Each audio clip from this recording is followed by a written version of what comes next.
नमस्कार दोस्तों, मेरा नाम है आरव और मैं रिसर्च एनालिस्ट हूँ स्टॉक बॉक्स में। स्वागत है आपका स्टॉक बॉक्स के वीकली मार्केट आउटलुक में। हर वीक की तरह इस वीक भी हम आपके लिए कुछ इंपॉर्टेंट लेवल लेके आए हैं निफ्टी और बैंक निफ्टी के, जिन्हें फॉलो करके आप पूरे वीक वर्क कर सकते हो।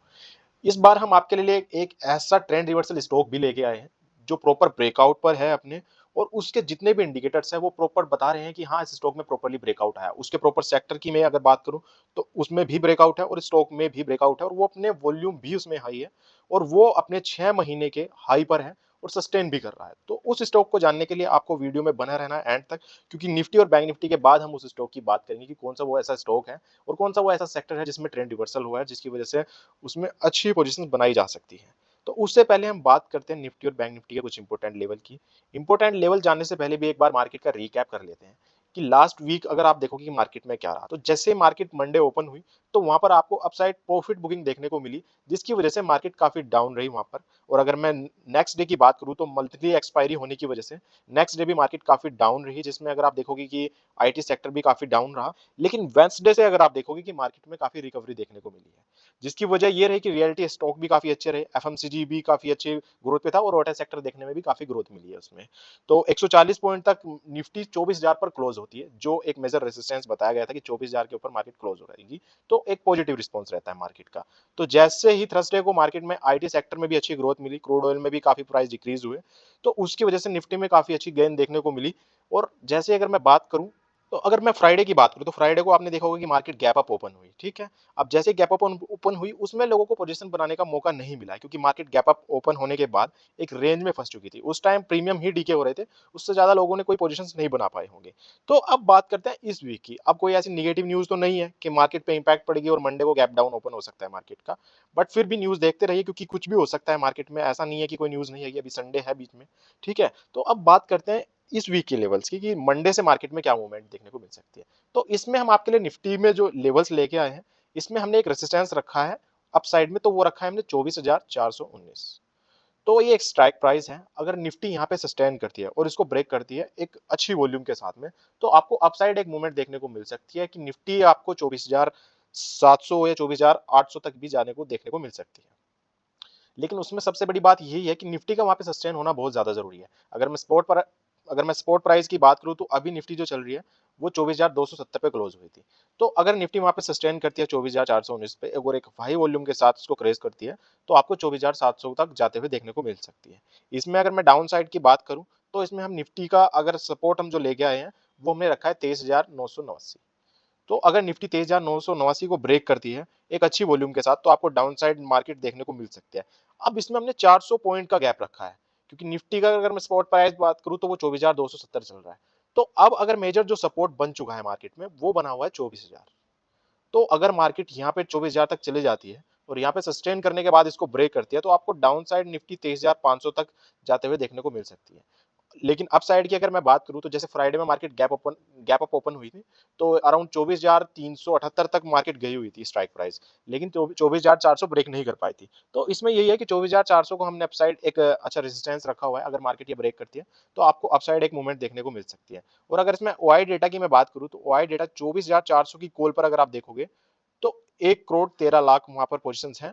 और अगर मैं 24,000 की पुट पे बात करूं तो वहां पर 1,39,00,000 ओआई डेटा है, ठीक है। तो ये ओआई डेटा देखना भी बहुत ज्यादा जरूरी हो जाता है, क्योंकि इससे हम एक स्ट्राइक प्राइस चूज कर लेते हैं कि कहां पर लोग एक ब्रेक इवन का वेट कर रहे हैं, कि हाँ, अगर यहाँ पे 24,000 ब्रेक करती है तो डाउन साइड एक मूवमेंट मिल जाएगी, और एक रेसिस्टेंस है कि 24,400 पे ओआई डेटा है, तो वहां से अगर आपको सस्टेन करने के बाद ब्रेक करते हैं तो अप साइड आपको एक मूवमेंट देखने को मिल सकती है। तो निफ्टी में तो फिलहाल दो ही लेवल हम आपके लिए लेके आए थे, 24,419 अपसाइड के लिए एक रेसिस्टेंस रखा है, और 24,000 हमने एक डाउन साइड एक सपोर्ट रखा है कि अगर निफ्टी 24,000 ब्रेक करती है तो डाउन साइड आपको मूवमेंट देखने को मिल सकती है।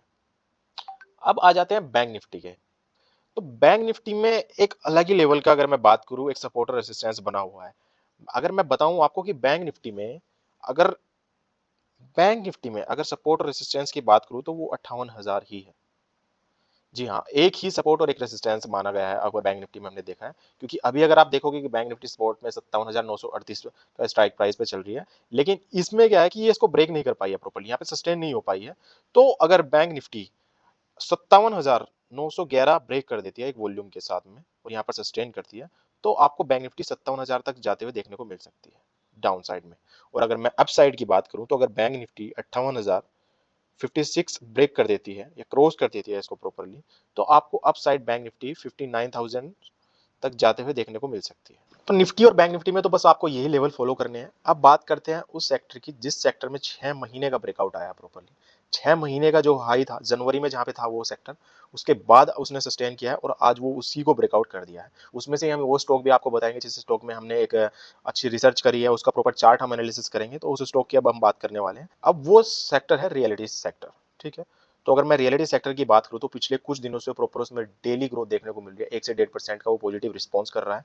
वो है आपका रियलिटी सेक्टर और उसमें ब्रेकआउट आया पिछले पूरे 6 महीने का। जहां पर वो जनवरी में था वहीं पर वो अब है और उसको सस्टेन करने के बाद उसको उसने ब्रेकआउट भी दे दिया है। तो उसमें भी काफी सारे स्टॉक हैं, जैसे लोधा हो गया, जैसे आपका अनंतराज हो गया, जैसे शोभा हो गया, लेकिन उसमें से भी हम एक स्टॉक आपके लिए लेके आए हैं, गोदरेज प्रॉपर्टीज, जो एक अच्छा प्रीमियम ब्रेकआउट दे रहा है, जिसके चार्ट में भी प्रॉपर एनालिसिस करने में एक टारगेट और एक सपोर्ट एक ब्रेकआउट दिख रहा है। तो वो स्टॉक हम आपके लिए लेके आए हैं। अब हम बात करते हैं गोदरेज प्रॉपर्टीज के एनालिसिस की। तो इसमें अगर आप देखोगे, अगर अब मैं जनवरी की बात करूं तो जनवरी में गोदरेज प्रॉपर्टीज का जो प्राइस था वो था 2169, ठीक है। तो जनवरी में वो इस प्राइस पर था, लेकिन उसके बाद क्या हुआ कि मार्केट में काफी वॉर सिचुएशन भी बनी, तो जिसकी वजह से वो लोअर टू लो अपना बनाता रहा। तो जहां पर अगर मैं बात करूं वो 1500 तक चला गया था फरवरी में। उसके बाद उसने फिर से बुलिश मोमेंटम बनाया, हल्का सा ऊपर गया और अपना एक रेसिस्टेंस बना दिया यहाँ पे 1900 का, ठीक है। लेकिन वहां पर वो सस्टेन नहीं कर पाया, जिसकी वजह से फिर से वो डाउन गया। उसके बाद फिर से इसने एक नेकलाइन क्रिएट कर दी, एक रेंज बना दी, वो फिर से 1900 तक गया, लेकिन वहां पे सस्टेन नहीं हुआ, ट्रैप कर दिया उसने और वहां से फिर से वो डाउन गया, ठीक है। तो एक नेकलाइन उन्होंने क्रिएट कर दी कि 1900 जो है एक ब्रेक इवन पॉइंट हो गया, कि वहां से वो क्रॉस नहीं कर पा रहा था, ठीक है। उसके बाद फिर से मार्केट में काफी वो डाउन गया, अपने ये समझ लीजिए 1600 तक वो गया। लेकिन उसके बाद जैसे ही उसमें फिर से रिकवरी आई, तो वो 1900 पर उसने अपना एक ब्रेक इवन रखा। लेकिन इस बार उसने क्या किया कि अपनी नेकलाइन को ब्रेक कर दिया यहाँ से, ठीक है। 1900 का जो पहले से चलता आ रहा था कि वो फिर से गया, फिर से डाउन गया, फिर से 1900 गया, फिर से डाउन गया, लेकिन यहाँ पे उसने क्या किया है, अपने पूरे 6 महीने बाद उसने अपना 1900 का जो ब्रेकआउट प्राइस था वो ब्रेक कर दिया है, ठीक है। लेकिन यहाँ पे क्या था, यहाँ पे वॉल्यूम नहीं आ रही थी, तो हमने उसका ब्रेकआउट प्राइस नहीं रखा। हम वहां पर वेट कर रहे थे कि ऐसा तो नहीं है कि यहाँ पे फिर से ट्रैप होकर फिर से यहाँ से डाउन चला जाए। लेकिन हमने देखा उसने वहां पे प्रॉपर सस्टेन किया, एक वॉल्यूम भी उसमें ग्रोथ हुई, तो जिसकी वजह से वो स्टॉक 1996 तक चला गया है।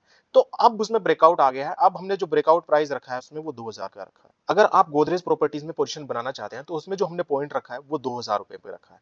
आप इसमें अगर एंट्री जोन की बात करते हैं तो इसमें आप एंट्री कर सकते हैं 2000 रुपए पे, और उसके जो हमने फर्स्ट टारगेट रखा है वो रखा है हमने 2167 का, ठीक है। तो उसमें फर्स्ट टारगेट हमने 2167 रखा है और सेकंड टारगेट अगर मैं बात करूं तो वो हमने रखा है 2349। तो अगर मैं बात करूं 1996 से अगर गोदरेज दो ये 2349 तक चला जाता है तो अराउंड ये 20% की मूवमेंट तक दे सकता है। लेकिन इसमें हमने एक स्टॉप लॉस भी रखा है, अगर आप मतलब शॉर्ट टर्म पीरियड के लिए उसको देख रहे हैं तो 1815 का हमने एक स्टॉप लॉस रखा है इसमें। तो आप 1815 का स्टॉप लॉस रख के चल सकते हैं और इसमें टारगेट आप 2169 का आप इसमें एक फर्स्ट टारगेट मान के चल सकते हो, सेकंड टारगेट आप 2349 का रख के चल सकते हैं। अब इसमें हुआ क्या, आपने देखा होगा कि जनवरी में ये इस प्राइस पर था, उसके बाद इसको ब्रेक करने के बाद यहाँ से सीधा डाउन गया, जिसमें 1500 तक ये प्राइस चला गया था वॉर सिचुएशन की वजह से। इसका पूरा सेक्टर ही डाउन चला गया था, ऐसा नहीं है कि ये स्टॉक ही डाउन रहा था। लेकिन अब अगर मैं बात करूँ तो सेक्टर में भी ग्रोथ मिल रही है, उसके साथ साथ काफी सारे स्टॉक में भी ग्रोथ मिल रही है। लेकिन उन स्टॉक में सबसे ज्यादा जो चलने वाला स्टॉक है वो गोदरेज प्रॉपर्टीज फिलहाल अच्छा खासा ग्रोथ कर रहा है। तो गोदरेज प्रॉपर्टीज की अगर मैं बात करूं तो उसने अपनी नेकलाइन को प्रॉपर ब्रेक किया। यहाँ पे अगर आप देखोगे इसने पहले यहाँ पे ट्रैप किया, यहाँ पे लोगों ने एंट्री जरूर बनाई होगी, लेकिन यहाँ पर प्रॉपर एक परफेक्ट ब्रेकआउट नहीं मिला, की वजह से गोदरेज प्रॉपर्टीज फिर से डाउन गया। उसमें फिर से उसने यहाँ पे एक सपोर्ट बनाया 1500, पहले भी यहाँ पे 1500 पे ही इसने सपोर्ट बनाया था, उसके बाद फिर से इसने अपने यहाँ पे 1500 पे ही सपोर्ट बनाया और फिर से ऊपर गया। लेकिन यहाँ पे फिर से वो 1900 प्राइस ब्रेक नहीं कर पाया, जिसकी वजह से लोग फिर से ट्रैप हो गए। लेकिन इस बार क्या हुआ, हम उसका वेट कर रहे थे। अब लगातार आप देखोगे कि हम इसको वॉच कर रहे हैं पिछले 6 महीने से। अब हमें कंफर्म ब्रेकआउट इसमें मिला है 2000 रुपए के ऊपर। अगर हम देना चाहते उसको 1915 पे भी दे सकते थे, लेकिन आपने देखोगे 1900 से 2 बार बैक हो सका है, बैक हो चुका है यहाँ से, तो हमने इसका वेट किया। अब इसमें हमें वॉल्यूम भी इसमें अच्छी खासी बन रही है और इसमें ब्रेकआउट भी अगर देखने को मिला है, 1915 को ब्रेक करने के बाद 1996 तक चला गया है। तो इसमें 2000 के ऊपर हमने एक अच्छा ब्रेक इवन पॉइंट रखा है। स्टॉप लॉस रखना भी बहुत ज्यादा जरूरी हो जाता है, क्योंकि इंडिकेटर्स आपको पॉजिटिव बता रहे हैं, ट्रेंड रिवर्सल आपका चल रहा है, इसमें आपको प्रॉपर सेक्टर भी अच्छा ग्रोथ कर रहा है, उसमें भी ट्रेंड रिवर्सल रहा है। पर ऐसा तो नहीं है कि यहाँ से ट्रैप नहीं हो सकता है, या कोई न्यूज अगर ऐसी आ जाती है कि वहां से प्रॉपरली मार्केट एकदम से गैप डाउन हो जाती है, प्रॉपर सभी सेक्टर में गैप डाउन हो जाते हैं, तो वो चीज भी देखनी ज्यादा जरूरी हो जाती है। बट अगर मैं आपको बताऊं कि गोदरेज प्रॉपर्टीज में तो प्रॉपर अगर एक हम एनालिसिस के हिसाब से अपने बताएं तो एक परफेक्ट ब्रेकआउट बन रहा है इसमें प्रॉपरली। और इसमें अगर एक इंडिकेटर अगर आप आरएसआई भी देखोगे तो वो भी प्रॉपर इसको बता रहा है कि आप इसको बाय करना चाहिए, आरएसआई भी इसका परफेक्ट ब्रेकआउट पर है। और अगर इसका मैं बात करूं 200 ईएमए एक इंडिकेटर है, अगर आपको पता भी होगा, तो अगर मैं उसको भी बात करूं तो प्रॉपर ये अभी 200 ईएमए पर ही है, इसने ब्रेक कर दिया इसको। इस पर सस्टेन होने का मतलब है कि ये लॉन्ग टर्म के लिए भी और शॉर्ट टर्म के लिए भी एक इसका बुलिश मोमेंटम है और पॉजिटिव रिस्पॉन्स है इस स्टॉक का। ठीक है, तो इसमें इंडिकेटर्स हमने प्रॉपर्ली फॉलो किए हैं। इसमें अगर आप देखोगे तो हर तरह से अगर आप चार्ट एनालिसिस करना भी मैंने आपको बताया कि कैसे, इसमें आपने देखा होगा कि इसमें डे बाय डे अगर आप देखोगे ये डे चार्ट है तो इसमें प्रॉपर गैप डाउन ये ओपन प्रॉपर निगेटिव पोजीशंस बनाता रहा, बेरिश मोमेंटम रहा, फिर उसमें ट्रेंड रिवर्सल आया, बट अपना नेकलाइन ये ब्रेक नहीं किया इसने, फिर से डाउन गया, फिर से इसने अपनी नेकलाइन नहीं ब्रेक की, उसके बाद इसने एक सस्टेन किया अभी यहाँ पे जुलाई में, और उसके बाद इसको ब्रेक किया। तो अब आप इसमें पोजीशंस बना सकते हैं। ये टारगेट है इसके और ये स्टॉप लॉस हमने इसका रखा हुआ है प्रॉपर्ली एनालिसिस करने के बाद। तो आप गोदरेज प्रॉपर्टीज में ये पोजीशंस बना सकते हैं। तो आज का जो हमारा ट्रेंड रिवर्सल स्टॉक था वो गोदरेज प्रॉपर्टीज है। इस तरह अगर मैं इसके सेक्टर की बात करूं, रियलिटी सेक्टर में, तो उसमें भी काफी अच्छी ग्रोथ हुई है। उसमें और भी काफी सारे स्टॉक्स हैं, जैसे शोभा की मैं बात करूं, लोधा की मैं बात करूं, आनंद राज भी उसमें ही है प्रॉपर, और गोदरेज प्रॉपर्टीज भी इसमें ही है। तो ये सारे काफी, उसमें से हम एक स्टॉक आपके लिए लेके आए थे, वो गोदरेज प्रॉपर्टी है। इसे आप पूरे मतलब इस पे अपनी वॉच लिस्ट में भी रख सकते हैं, इसमें प्रॉपर्ली आप वर्क कर सकते हैं। तो हमारा जो ट्रेंड रिवर्सल स्टॉक रहने वाला है वो गोदरेज प्रॉपर्टीज है। अब इसमें हमने 3 आपको एनालिसिस दिए हैं। अगर मैं निफ्टी की बात करूं तो निफ्टी में जो रेजिस्टेंस हमने 24,419 का रखा है और सपोर्ट हमने जो रखा है 23,989 का रखा है। और वहीं पर अगर मैं बात करूं बैंक निफ्टी की, तो उसमें हमने सपोर्ट और रेजिस्टेंस 58,000 ही रखा है। तो अगर निफ्टी अपसाइड सस्टेन करती है तो अपसाइड मोमेंटम मिल सकती है, और अगर मैं डाउन साइड की बात करूं, डाउन साइड सस्टेन करती है तो डाउन साइड आपको मूवमेंट देखने को मिल सकती है। और गोदरेज प्रॉपर्टीज की अगर मैं बात करूं तो उसमें हमने आपको एंट्री बता दी है कि आप मंडे को इसमें अगर आप एंट्री करना चाहते हैं अपनी वॉच लिस्ट में। हमारा ब्रेकआउट प्राइस 2000 है और हमारा फर्स्ट टारगेट जो रहा है इसमें वो 2167 का रहा है, और सेकंड टारगेट हमारा इसमें रखा है 2349 का। और अगर मैं स्टॉप लॉस की बात करूं तो वो हमने इसमें 1815 का रखा है। और अगर इसमें आप लॉन्ग टर्म इन्वेस्टमेंट करना चाहते हैं, या मतलब 3 से 4 साल के लिए अपने इन्वेस्टमेंट करना चाहते हैं, तो आप उसमें स्टॉप लॉस अपना 1600 भी रख सकते हैं प्रॉपर। एक सपोर्ट प्राइस की अगर मैं बात करूं तो फर्स्ट इसमें 1600 रहने वाला है और सेकंड इसमें 1500 रहने वाला है, क्योंकि यहाँ से कई बार बैक भी हो, अगर आपने देखा होगा। तो आज के लिए इतना ही। अगर आपको वीडियो अच्छा लगा तो चैनल को सब्सक्राइब कर लीजिए, ताकि हम नेक्स्ट वीकली आउटलुक में भी आपको कोई एक ऐसा स्टॉक बता पाए जिसमें प्रॉपर्ली आप मिस ना करें, और बेल आइकन भी दबा दीजिएगा। धन्यवाद, मिलते हैं next week. Investment in securities market are subject to market risks. Read all the related documents carefully before investing.